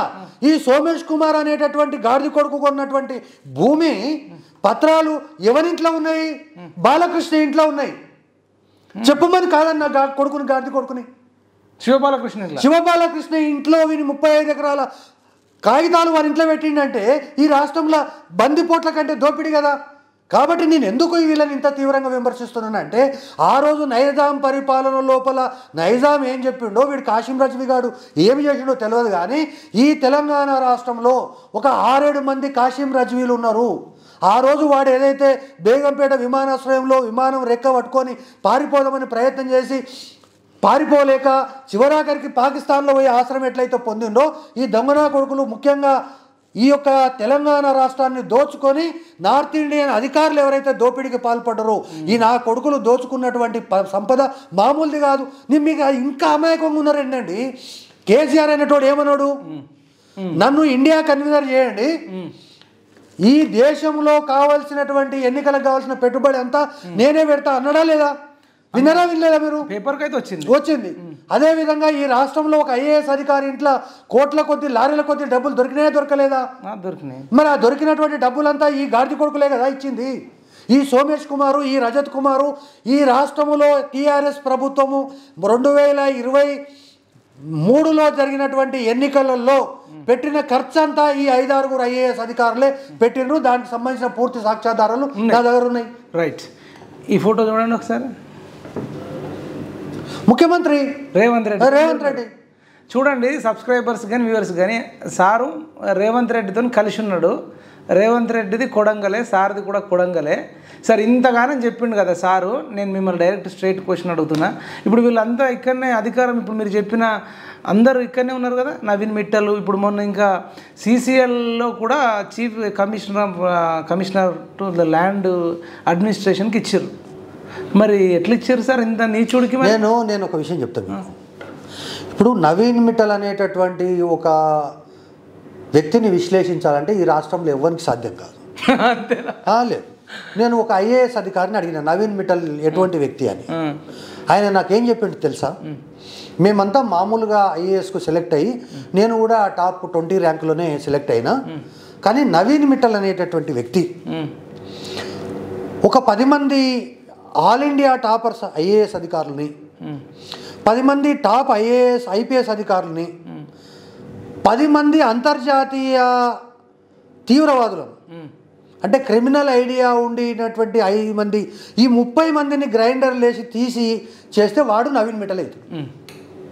అటువంటి క్రిమినల్ వాడు ఈ రాష్ట్రంలోనే 10 సంవత్సరాలు అజ్ఞాతవాసం వేసి ఢిల్లీలో, పంజాబ్లో ఆమ్ ఆద్మీ ప్రభుత్వం వచ్చిన తర్వాత ఈ రాష్ట్రంలో ఉండేటటువంటి ఒక మేడంను కలిసి, ఆ మేడం వాచ్ మేడం, బహుశా మీకు గుర్తుంటుంది వాచ్ మేడం, ఆ వాచ్ మేడం ఇంటికి వెళ్ళి, నేను ఈరోజు మళ్ళీ చెప్తున్నా వాచ్ మేడంకు, మీ ఇంటికి నవీన్ మిట్టల్ అనేటటువంటి అధికారి 3 సార్లు వచ్చిండా రాలేదా?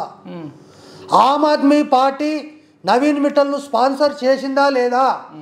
ఆ స్పాన్సర్షిప్ కారణంగానే వానికి CCLA కట్టబెట్టిందా లేదా? దాని వెనుక ఎంత చేతులు మారినాయి? వీటన్నిటి మీద ఈరోజు CCTV ఫుటేజ్ బయట పెట్టమనండి, దమ్ముంటే పెట్టమనండి.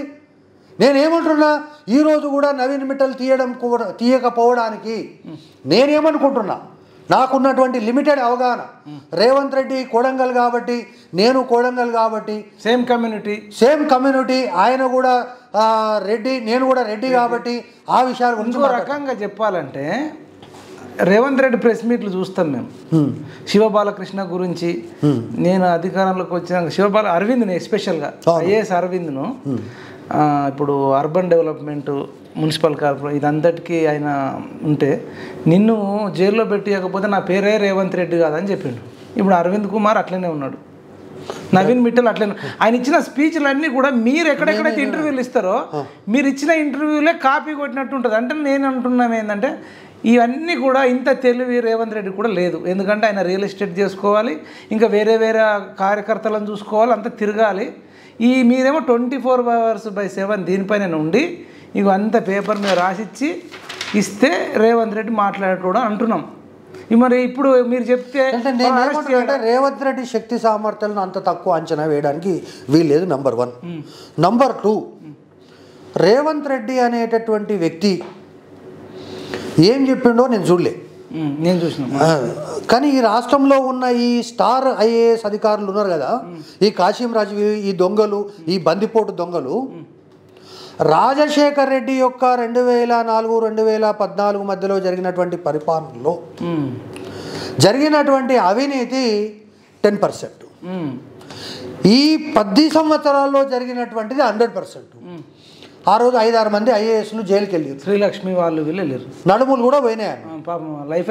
నేను ఈరోజు ఆన్ రికార్డ్ మీకు చెప్తున్నా, ఖచ్చితంగా ఈ బందిపోటు దొంగలు, ఈ కాశీం రజ్వీలు ఖచ్చితంగా చెర్లపల్లిలోనో లేకపోతే ఈ ఇప్పుడు ఉన్నటువంటి ఈ యొక్క చెంచల్ కూడా జైలుకు పోకపోతే నన్ను అడుగు. ఎట్లా పోతారు? నేనేమంటున్నా, మీరు వాళ్ళు ప్రభుత్వంలో వచ్చి 80-90 రోజులు అవుతున్నా ప్రభుత్వంలోనే ఉన్నారు, వాళ్ళు హ్యాపీగా ఉన్నారు. మీది ఇంక నాకు తెలిసి వాళ్ళకి అపాయింట్మెంట్ దొరుకుతుంది. మీరు కలిసిరా అసలు? ఈ కాంగ్రెస్ వచ్చినాక రేవంత్ రెడ్డి గారిని కలిసిరా మీరు? అపాయింట్మెంట్ దొరుకుతుందా? ఇప్పుడు వాళ్ళది వాళ్ళు అన్నీ మారిపోతాయి సార్. బయట గాథ ఇన్నాయి అన్న తెలుసుగా మీకు. గాథ ఇన్నన్న మీకు ఉద్యమకారుడు, కేసీఆర్కి అన్ని ఓనమాలు నేర్పిన వ్యక్తి, నాకు తెలిసి గాథ ఇన్నన్న మీకు క్లోజ్ అనుకుంటున్నాను.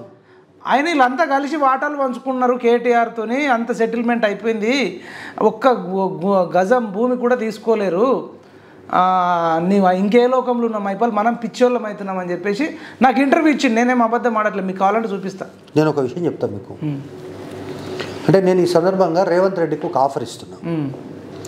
నువ్వు ఇప్పుడు 2024లో ఎన్నికలు ఉన్నాయి, ఈ రాష్ట్రంలో ఉన్న ఇప్పుడు ఈ కాశీం రజ్వీ నా కొడుకులు ఉన్నారు కదా 5-6 మంది, అరే భయ్ ఎన్నికలు ఉన్నాయి, మరి మీ సంగతి ఏంది, సరే మిమ్మల్ని చూసి చూడనట్లు వదిలేస్తా అంటే ఈ రాష్ట్రానికి, ఆంధ్రప్రదేశ్ రాష్ట్రానికి, కర్ణాటక కావాల్సినటువంటి పెట్టుబడులంతా ఈ గాడిద కొడుకులే పెట్టుకుంటారు, అన్ని డబ్బులు నేల దగ్గర. ఒకటి. రెండవది, వీళ్ళ గురించే చెప్పడం కాదు నేను ఈ రాష్ట్రంలో చెప్పేది, కేసీఆర్ కుటుంబ సభ్యులు, కేసీఆర్ మంత్రివర్గంలో ఓఎస్డీలు, పిఎస్లు, పిఏలుగా పనిచేసినటువంటి దగుల్బాజీ వెధవలు సుమారు 200 మంది 1,00,000 కోట్ల క్లబ్లో ఉన్నారు. ఏంది 1,00,000 కోట్ల క్లబ్ అండి? నోరెందుకు తెరుస్తారండి మీరు? మీరేం చెప్తారా? 1,00,000 కోట్లేదు సార్, 1,00,000 రూపాయల? అరే మీరు మళ్ళాగే మాట్లాడతారు.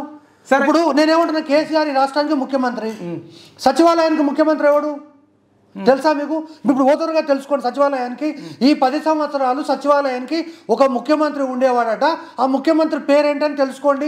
ఒకవేళ ఎవరైనా చెప్పకపోతే మళ్ళీ నాకు ఫోన్ చేయండి, చెప్తా. ఒకటి. రెండవది, ఈ రాష్ట్రంలో కమర్షియల్ ట్యాక్స్ డిపార్ట్మెంట్ ఉంది. కమర్షియల్ ట్యాక్స్ డిపార్ట్మెంట్ 10 సంవత్సరాలు ఏలింది ఎవడు? సోమేష్ కుమార్ గారు. అదేవిధంగా ఈ రాష్ట్రంలో ట్రాన్స్పోర్ట్ డిపార్ట్మెంట్ ఉంది. ఈ ట్రాన్స్పోర్ట్ డిపార్ట్మెంట్ 10 సంవత్సరాలు ఎవడి కబంధ హస్తాల్లో ఉంది? పాపారావు గారు, పాపారావు గారు. ఒకటి. ఈ రాష్ట్రంలో ఐటీకి, మున్సిపాలిటీకి ఏం సంబంధం ఉంది? మరి ఈ కేటీఆర్ అనేటటువంటి వ్యక్తి ఈ 10 సంవత్సరాలు ఐటీ సెక్టర్లో ఉన్నాడు కదా, మరి నేను ఐటీని ఆడదింపినా ఈడదింపినా అని అన్నాడు కదా, మరి ఏమైనా ఉందా? మరి నేనేమంటున్నా అంటే ఈ రాష్ట్రంలో దోచుకోవడము, దాచుకోవడం తప్ప. నేనేమంటున్నా, ఇంకా ఒక్క స్పష్టంగా చెప్తున్నా, ఇంతమంది ఆడోళ్లను, మగోళ్లను, సినిమా యాక్టర్లను నాంపల్లిలో అయితే ఓ పెద్ద Jagan ACB case, CBI case కంటే కూడా ఎక్కువ నడిచింది కదా ఆ సినిమా. మరి ఆ సినిమా ఎక్కడ పోయింది? దాంట్లో ఉన్నోళ్ళు ఎవరికి సరెండర్ అయ్యిండు? తర్వాత సినిమా వాళ్ళతోటి సత్సంబంధాలు ఏంది? ఒకటి మాత్రం చేయగలిగిన నీ కుటుంబం ఏంటంటే, ఈ యొక్క కుటుంబంలో ఉన్న సినిమా కుటుంబం ఏదైతే హైదరాబాద్ రాష్ట్రంలో ఎప్పుడైతే ఎన్టీ రామారావు టైం లోపల ఏది మద్రాసు నుంచి ఇక్కడికి తరలివచ్చిందో, ఈ కుటుంబంలో ఉన్న మొగోళ్ళు ఒకరో ఇద్దరు పోయినా ఒక్క లేడీ యాక్టర్ను కూడా ఈ తెలంగాణ రాష్ట్రం నుంచి ఏపీ రాష్ట్రానికో లేకపోతే బెంగళూరుకో పోకుండా కాపాడినటువంటి ఘనత మన యువరాజుది. అవును సార్, వాళ్ళు ఓపెన్ ఛాలెంజ్ చేస్తారు, మేము తప్పు చేస్తే అరెస్ట్ చేసుకోండి అని చెప్తున్నారు. మరి ఇప్పటిదాకా వాళ్ళకి ఎటువంటి నోటీసు పోలే, అదే అధికారులు ఉన్నారు, వాళ్ళు అసెంబ్లీలో కూడా బామర్దులు మాట్లాడుతున్నారు, మేడిగడ్డకి వెళ్తున్నారు, మేము మంచిగా కడిగిన ముత్యం అని చెప్తున్నారు. ఏమంటున్నాంటే, మరి ఇప్పుడు మీరు కలిసి ఫోటో దిగిరు కదా, ఆ గవర్నమెంట్ నోడడంలో అత్యంత కీలక పాత్ర వహించరు మీరు. రేవంత్ రెడ్డి కూడా దగ్గర, ఒకటే ఊరు, ఒకటే సామాజిక వర్గం, సరే అన్నిటికి మించి ఒక ఐడియాలజీ అనుకుందాం. మరి ఇప్పుడు చెప్పొచ్చు కదా, ఒక్కోళ్ళ మీద యాక్షన్ తీసుకున్నారా? నేనేమంటున్నా, అసలు తప్పు చేస్తే క్రొకడైల్ ఫెస్టివల్ స్టార్టే కాలేదు, మీరు ఇప్పుడు ఇంకా అక్కడ ఎట్టబోతున్నారు? ఒక్క నిమిషం నేను మీకు చెప్తా. 1, 2, 3 అంటే ఏదైనా చేయొచ్చు. ఫర్ ఎగ్జాంపుల్ ఒక పోలీస్ స్టేషన్ కేసు పరిధిలో కేసు అయితే ఆ పోలీస్ స్టేషన్లో కేసు చేస్తారు. ఒకవేళ ఈ హైదరాబాద్ సిటీలో 20-30 ప్లేసెస్లో జరిగిందంటే దాన్ని సిట్ వేస్తారు. ఈ తెలంగాణ రాష్ట్రంలో సుమారు ఒక 3000 సిట్లేసి వాడెవడో పనికిమాలిన మంత్రి ఒకటి మాట్లాడండి, ఏది 30 మెడికల్ కాలేజీలు పెట్టే బదులు 32 టీవీ ఛానల్ పెట్టుకుంటే మేము గెలుస్తుంటామని యూట్యూబ్ ఛానల్. నేను వానికి చెప్తున్నా ఏంటంటే నీ యూట్యూబ్ ఛానల్ తర్వాత ఇప్పుడు తెలంగాణలో మీ యొక్క అవినీతి సామ్రాజ్యాన్ని కుకటి వేళ్లతో పెగిలించి ఉన్న వాళ్ళందరినీ దోషులుగా నిర్ధారణ చేయాలి అంటే 32 టీవీలు పెట్టాలి ఫస్ట్.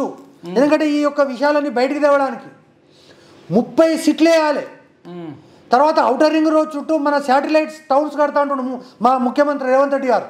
శాటిలైట్స్ టౌన్స్ కంటే ముందు ఒక 30 ఓపెన్ ఎయిర్ జైలు కట్టండి నా కొడుకులందరూ తీసుకుపోయేందుకే. ఎవరికి రిక్వెస్ట్ చేస్తారు? రేవంత్ రెడ్డికి. కాబట్టి ముందు జైలు కట్టాలి. కాబట్టి ఈ 9.5 సంవత్సరాలు కాదు, ఈ 9.5 సంవత్సరాలు ఈ యొక్క మీరు ఇచ్చినటువంటి 6-13 హామీలు అమలు పరిస్థితి అమ్మించు కానీ ఈ 9.5 సంవత్సరాల ఈ దొంగలు దోచుకున్నటువంటి దోపిడీని వెలికి తీసి వాళ్ళను కటకటాలకు పంపించడానికి ఖచ్చితంగా 18 సంవత్సరాల సమయం ఖచ్చితంగా అవసరం. 18 సంవత్సరాల అవసరం. లేకపోతే ఈ మామూలు దొంగతనాలు అండి. నువ్వు దొంగతనం దేంట్లో జరగలేదని చెప్పు. కాదు సార్, ఇప్పుడు ఈ దాంట్లో దొంగతనం జరగలేదు. నవీన్ మిట్టల్కు మంచి పోస్ట్ ఎందుకు ఇచ్చారు? ధరణి అప్ప చెప్పారు. నేనేమంటున్నా, నవీన్ మిట్టల్ అనేటోడు ఎన్నడో ఒక రోజు చెంచల్గూడలో ఊచలు లెక్కవలసి వస్తుంది. వాడు ఏమనుకున్నా సరే నేను నా భార్య పేరు మీద వ్యాపారం చేస్తున్నా కాబట్టి నేను ఏమనలేను, లేదా నేను ఏది అమీన్పూర్లో 600 విల్లాలు కట్టినా అది నా పెళ్ళ మీద ఉన్నాయి కాబట్టి నాకేం సంబంధం లేదని నువ్వు చెప్పొచ్చు. సరైన మంచి ఎడ్యుకేటెడ్ ఇండియన్ ఇన్స్టిట్యూట్ ఆఫ్ టెక్నాలజీలో ఐఐటీలో ఢిల్లీలో చదువుకున్నాడు. అట్లాంటి వ్యక్తి మీద మీరు ఇన్ని నేనేమంటున్నా, ఆయన ఒక చదువు ఐఐటీలో చదివింటే ఇంత బాధ వచ్చేది కాదు. బీటెక్ ఈ రాష్ట్రంలో ఉన్నటువంటి క్రిమినల్ చట్టాలన్నీ చదివినోడు, ఈ రాష్ట్రంలో ఉన్నటువంటి పోలీసు శాఖలో ఉన్నటువంటిది. కాబట్టి పోలీసు క్రిమినల్ ఐఏఎస్ కలిపితే నవీన్ మిట్టల్ అవుతాడు. కాబట్టి ఈ రాష్ట్రంలో నేను చెప్తున్నా, ఒక ఐఏఎస్ అధికారి అన్నది నాతోటి ఆన్ రికార్డ్ మళ్ళీ చెప్తున్నా నేను, ఈ ఐఏఎస్ అధికారి అవసరమైతే కాంగ్రెస్ పార్టీ హైకమాండ్ దగ్గరికి పోయి ఈ తెలంగాణ రాష్ట్రంలో ఈ పార్లమెంట్ ఎన్నికలకు కావాల్సినటువంటి డబ్బులు మొత్తం నేనే ఖర్చు పెడతా, నన్ను కాపాడండి అని వాళ్ళు కాళ్ళు మొక్కినా ఆశ్చర్యం లేదు. అవును, ఆయన మొక్కుతాడు అనుకుందాం. ఇప్పుడు మీరు కనుక వాళ్ళని కనుక మీరు అరెస్ట్ చేయకపోతే, ఇప్పుడు మీరు చెప్పిన వాళ్ళే ఇంకా అందరి తర్వాత విషయం మీకు అంటే సరే ఎంపీ ఎలక్షన్ అంటే తక్కువ, భవిష్యత్తులో నెక్స్ట్ 4-5 ఇయర్స్ తర్వాత వచ్చే ఎలక్షన్లో మాత్రం సమాధానం అయితే చెప్పాల్సి వస్తుంది. వీళ్ళు అరెస్ట్ చేయకపోతే మీరు మళ్ళీ కాంగ్రెస్ను నిలదీస్తారా అని నేను అడుగుతున్నాను. లాస్ట్ నేను ఒక విషయం చెప్తున్నా, తెలంగాణలో ప్రజాప్రభుత్వం అనేటటువంటిది ఉంది ఒకటి. ఈ ప్రభుత్వం లోపల ఆ ప్రభుత్వం లాగా 2 మంత్రులు, ఒక ముఖ్యమంత్రి అనేటటువంటిది, తర్వాత ఈ దోపిడి దొంగలు 5-6 ఐఏఎస్లు అనేటటువంటిది ఈ రాష్ట్రంలో నడవదు. ఈ రాష్ట్రంలో ప్రతి శాఖకు ఒక అధికారం ఉన్నాడు, బాధ్యతతో వ్యవహరిస్తున్నారు. ఎక్కడికెక్కడ చెక్స్ అండ్ బ్యాలెన్స్ ఉన్నాయి. ఒకవేళ రేవంత్ రెడ్డి ఏదన్నా తెలుసో తెలియక ఒక అడుగు ముందుకు వేసినా, ఒక అడుగు వెనుకకు వేసినా చుట్టూ చాలామంది డిప్యూటీ సీఎం లాంటి వాళ్ళు ఉన్నారు, కోమటిరెడ్డి లాంటి వాళ్ళు ఉన్నారు. ఈరోజు ఏంటంటే పరిస్థితి, కాంగ్రెస్ ప్రభుత్వంలో నువ్వు సీతక్క దగ్గరికి వెళ్ళొచ్చు, లేదు అంటే పొన్నం ప్రభాకర్ దగ్గరికి వెళ్ళొచ్చు, లేదు ఇక్కడ ఎక్కడ దొరకలేదు అంటే దీపా మున్షి దగ్గరికి వెళ్ళొచ్చు, ఇవి ఎక్కడ కుదరలేదంటే అమ్మ సోనియా గాంధీ దగ్గరికి వెళ్ళొచ్చు. కాబట్టి నేను ఈరోజు మీరు ఏంటంటే చాలా లైటర్ వేలో తీసుకుంటున్నారు. ఈ 9.5 సంవత్సరాల పరిపాలనను సెక్రటరియట్లో ఒక అటెండర్ నాకు విశ్లేషిస్తూ చెప్పినటువంటి విషయాన్ని నేను మళ్ళొకసారి గుర్తు చేస్తాను. 4 కోట్ల మంది ప్రజలు, వాళ్ళు ఉద్యోగులు కావచ్చు, నిరుద్యోగులు కావచ్చు, రైతులు కావచ్చు, తర్వాత ఉద్యోగులు కావచ్చు, ప్రొఫెసర్లు కావచ్చు, యూనివర్సిటీలో మీరు తినేటటువంటి ఏది ఈ యొక్క యూనివర్సిటీల మెస్ల పరిస్థితి కావచ్చు, వీళ్ళందరూ కలిసి దేవలోకానికి ఇంద్రుడి దగ్గరికి వెళ్ళి ఈ యొక్క దొర పరిపాలన నుంచి మమ్మల్ని విముక్తి చేయమని చెప్పి కోరితే ఆమె సోనియా గాంధీకి ఫోన్ చేసి ఇగో ఫలానా రేవంత్ రెడ్డి మీ సమస్యను పరిష్కరిస్తాడు అని చెప్తే ఆ రేవంత్ రెడ్డి అనేటటువంటి వ్యక్తి ఏ విధంగా అయితే చరిత్రలో మనం చూస్తాం కదా, రావణాసురుని వధ, అదేవిధంగా ఇంకా రకరకాలైనటువంటివి చెడు పైన మంచి సాధించినటువంటి విజయం అంటారు కదా, అటువంటి దీపావళి అనేటటువంటిది ఈ రాష్ట్రంలో జూన్ 3కు వచ్చింది. కాబట్టి తెలంగాణ రాష్ట్రంలో ప్రజలు సంతోషంగా ఉన్నారు. ప్రజలు సంతోషంగా ఉండడమే కాకుండా ఎన్నడన్నా ఈ రాష్ట్రంలో గాదే ఇన్నయ్య గురించి మీరు మాట్లాడినారు. గాదే ఇన్నయ్య అనేటటువంటిది తెలంగాణ రాష్ట్రంలో కేసీఆర్ అనేటోన్ని చేయబట్టి పైకి లేపిందే గాదే ఇన్నయ్య. అటువంటి గాదే ఇన్నయ్యను అడ్రస్ లేకుండా చేసినటువంటిది ఈ కుటుంబం. అటువంటి మూర్ఖుని పరిపాలనకి ఎక్కడ, ఈ యొక్క ప్రజా పరిపాలనకి ఎక్కడ? ఈరోజు రాష్ట్రంలో ఉన్నటువంటి ఇంటలెక్చువల్స్ కానీ ఈరోజు చాలామంది ఇంటలెక్చువల్స్ సెక్రటరియట్లో సగర్వంగా వాళ్ళని పిలిచి కూర్చోబెట్టి మీ యొక్క అభిప్రాయాలు ఏంటి, విద్యా కమిషన్ వేస్తా, రైతు కమిషన్ వేస్తా, ఈ విధంగా రకరకాలైనటువంటి నిర్ణయాలు తీసుకున్నాడు. మీరెవరైతే అంటున్నారో ఈ కేవలము ఈ యొక్క కాశీం రజ్వీల్ అయినటువంటి 5-6 IAS అధికారులు మాత్రమే కాదు, ఈ రాష్ట్రంలో మంత్రులకు పిఎస్లుగా ఉన్నటువంటి ఈ కుటుంబానికి అత్యంత సన్నిహితంగా ఉండి దోపిడికి పాల్పడిన సుమారు 200 మంది ఈ రాష్ట్రంలో 1,00,000 కోట్ల క్లబ్లో ఎవడైతే ఉన్నాడో వాడందరూ కూడా ఊచలు లెక్క పెట్టాల్సి వస్తుంది. అదే సార్, ఫైనల్గా లెక్క పెట్టకపోతే మీరు ఈ ప్రభుత్వాన్ని ప్రశ్నిస్తారా భవిష్యత్తులో? 1 సంవత్సరం లోపు కొంచెం కదలిక ఉంటుందా? ఒక లైన్లో నేను ఒక విషయం చెప్తా మీకు. కేసీఆర్ కోసం 3 సంవత్సరాలు వెయిట్ చేసినాం, కానీ రేవంత్ రెడ్డి కోసం 3 సంవత్సరాలు వెయిట్ చేయాల్సిన అవసరం లేదు. నేనేమంటున్నా, పార్లమెంట్ ఎన్నికలు అయిన తర్వాత పోనీ ఇవన్నీ వదిలిపెట్టు, కరెక్ట్ ఒక 6 నెలల సమయం ఇద్దాం. 6 నెలల సమయంలో అరే సంథింగ్ గోయింగ్ ఆన్ అనేటటువంటి అనకపోతే నోరు మీరు మళ్ళా నా దగ్గరికి రండి, నేను ఇంటర్వ్యూ ఇస్తా. ఒకటి, నీ ఇంటర్వ్యూ ఏ ధైర్యంతో చెప్తున్నా ఇంటర్వ్యూ అనేటటువంటిది రేవంత్ రెడ్డి కావచ్చు, కోడంగల్ కావచ్చు, అదేవిధంగా ఈ ప్రభుత్వం కేసీఆర్ పోయిండు కాబట్టి కేసీఆర్ ప్రభుత్వంతో ఎట్లా కొట్లాడినాం, మళ్ళీ ఈ ప్రభుత్వంతో కొట్లాడి మళ్ళీ ఇదే పంచాయతీ ఎందుకని అనుకోవచ్చు. ఇవన్నిటికి భరోసా మీద చెప్తలేను నేను.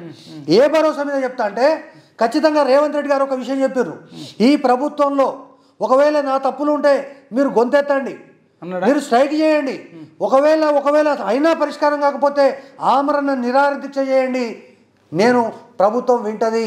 ఇది చెవులున్నటువంటి ప్రభుత్వము, ఇది ఖచ్చితంగా ప్రజల యొక్క గుండె చప్పుడు ఎప్పటికప్పుడు తెలుసుకొని తమ యొక్క విధానంలో మార్చుకునేటటువంటి ప్రయత్నము. ఇప్పుడు నెత్యావాన్ని కత్య అన్నాడు, తర్వాత ప్రతిపక్షాలు ఎవడు అని అన్నాడు. కానీ ఈ రాష్ట్రంలో 1 సీటు రాకపోయినా ఈ రాష్ట్రంలో ఒక రాజకీయ పార్టీకి అధ్యక్షుడిగా వ్యవహరించినటువంటి RS ప్రవీణ్ కుమార్ గారు ఒక సూచన చేస్తే మీ సూచన అనేటటువంటిది నేను పాజిటివ్గా తీసుకుంటున్నా, నీ సూచనను తప్పకుండా మా అధికారులతో చర్చించి నేను తీసుకున్నా. అన్ని విషయాలు నాకే తెలుసు అనుకోను, నాకు కేవలం పాలిటిక్సే తెలుసు. ఒకవేళ అడ్మినిస్ట్రేషన్ కావాలంటే IAS అధికారులను అడుగుతా, అది కూడా ఈ దొంగ IASలను కాదు, నీతి నిజాయితీ కలిగినటువంటి IAS అధికారులను అడిగి తెలుసుకుంటా. కాబట్టి ఖచ్చితంగా ప్రజా పరిపాలన ఉంటుంది. ఇదే రేవంత్ రెడ్డి పరిపాలనలో ఏదైనా తప్పుటడుగులు ఉంటే తప్పకుండా ప్రశ్నించే అవకాశం, గుర్తు చేసే అవకాశం ఈ రాష్ట్ర ప్రజలకు ఉంటుందనేటటువంటి పూర్తి విశ్వాసాన్ని నేను మీ ముందు వ్యక్తం చేస్తున్నాను. Okay sir, thank you so much sir, చాలా విలువైనది ఇచ్చారు. కాకపోతే ఇప్పుడు మీరు ఇది మాట్లాడిన స్పీచ్ ఉంటే మళ్ళీ MP ఎలక్షన్లలో మళ్ళీ BRSను బొందబెట్టే స్పీచే ఉంది. అయితే నేను ఒక విషయం అంతా కూడా BRSను కూకట వెళ్ళతో పీకేద్దామని ఫిక్స్ అయ్యారు. ఎందుకో చెప్తా. మీ మీద ACP దాడి జరిగింది, దిల్సుఖ్ నగర్ ఇంట్లో సోదాలు చేశారు, ఇప్పుడు మనం కూర్చున్న నాంపల్లి ఆఫీస్లో సోదాలు చేశారు, మీ బినామీ మహేందర్ రెడ్డి ఇంట్లో 20 లక్షలు దొరికినాయి. దాన్ని మీరు మనసులో పెట్టుకొని ఇప్పుడు కక్ష సాధింపుగా ఎమ్మెల్యే ఎలక్షన్లో ఓడగొట్టిరు. అయినా వీళ్ళు భవిష్యత్తులో మళ్ళీ పుంజుకుంటారేమో అని చెప్పేసి ఇప్పుడు ఇచ్చిన ఈ ఇంటర్వ్యూతోని ఇక మొత్తం. నేను ఒక విషయం చెప్తాను నీకు. అక్టోబర్ 4 ఉదయం 14 చోట్ల ACP దాడులు చేశారు. 2019 అక్టోబర్ 4వ తారీఖున ఉదయం 6 గంటల 5 నిమిషాలకు.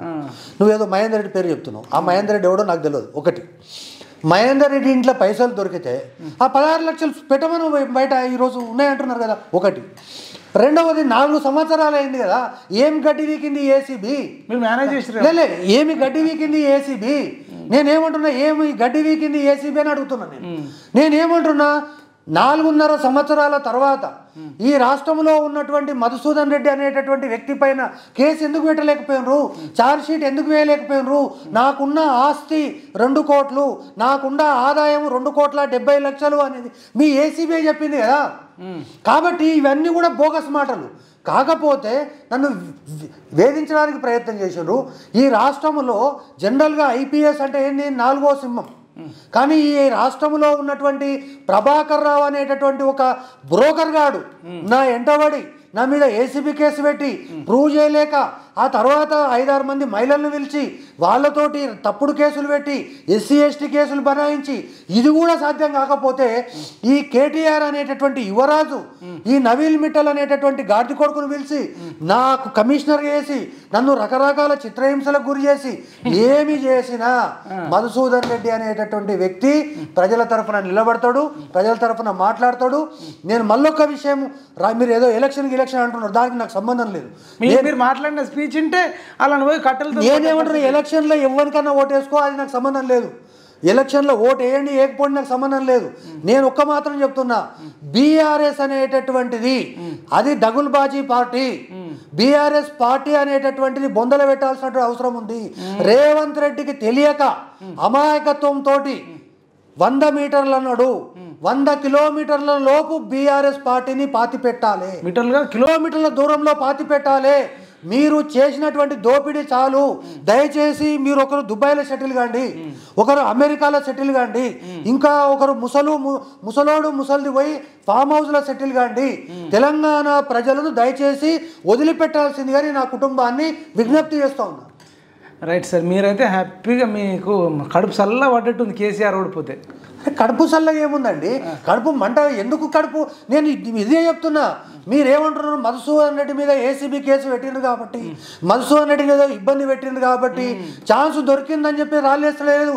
నేను ఛాన్స్ దొరకకముందే చెప్పిన, అరే బాబు మీరు మునిగిపోతున్నారా నాయన, మీ యొక్క ఇల్లు కాలిపోతుందిరా నాయన అని చెప్పి 2018 డిసెంబర్ 13వ తారీఖున చెప్పిన ఈ గాడిద కొడుకులకు. కానీ వినలే. కానీ డిసెంబరు అదే 2019లో గ్లోబరీనా సంక్షోభం వచ్చిన తర్వాత కర్ఫ్యూ పెట్టింది. ఎప్పుడు? ఏప్రిల్లో. నేను డిసెంబర్లోనే చెప్పిన కర్ఫ్యూ పెడతారా నాయన అని. ఎవడు వింటాడు? ఈ యొక్క కండ్లు పైకెక్కిన తర్వాత ఎవడు వింటాడు? అనుభవించారు కదా. చూద్దాం సార్, మరి ఇదైతే మొత్తం ఎన్నికల స్పీచ్ లెక్క ఉంది. పబ్లిక్ ఎట్లా రిసీవ్ చేసుకుంటారో చూద్దాం. మరి బీఆర్ఎస్ నేను మళ్ళొక్కసారి చెప్తున్నా, ఈ రాష్ట్రంలో ఉన్న ఎంపీలు పార్టీని వదిలిపెడుతున్నారు, ఎమ్మెల్యేలు పార్టీని వదిలిపెడుతున్నారు, మున్సిపల్ చైర్మన్లు అయితే లైన్లు కట్టి వదిలిపెడుతున్నారు. ఈ యొక్క కుటుంబం యొక్క దాస్య శృంఖలాల నుంచి ఒకరొకరు బయటపడుతున్నారు. ఇప్పుడు మిగిలింది ప్రజలు. కాబట్టి ఖచ్చితంగా ఆమ్ ఆద్మీ చిహ్నమైనటువంటి ఆ చిహ్నంతో అంటే చీపిరిగట్టతోటి పూర్తిగా టీఆర్ఎస్ బీఆర్ఎస్ ఆనవాళ్ళు లేకుండా మీరు చేస్తారా? మీరు చెప్పదమ్మగా ఊడ్చి పడేయాలని చెప్పి రాష్ట్రంలో ఉన్న 4 కోట్ల మంది ప్రజలకు విజ్ఞప్తి చేస్తున్నాను నేను. Okay sir, right, thank you so much sir. ఇదండి సారు మరి స్పీచ్. ఇదైతే మొన్న power star Pawan Kalyan speech లాగా ఉంది ఆంధ్రాలో, మామూలుగా లేదు. చూడండి మరి సార్ చెప్పే దాంట్లో నిజం ఉందా ఎట్లా ఉందో మీరు ఆడియన్స్ కానీ ప్రజలు కానీ నిర్ణయించాలని కోరుకుంటూ thank you so much sir.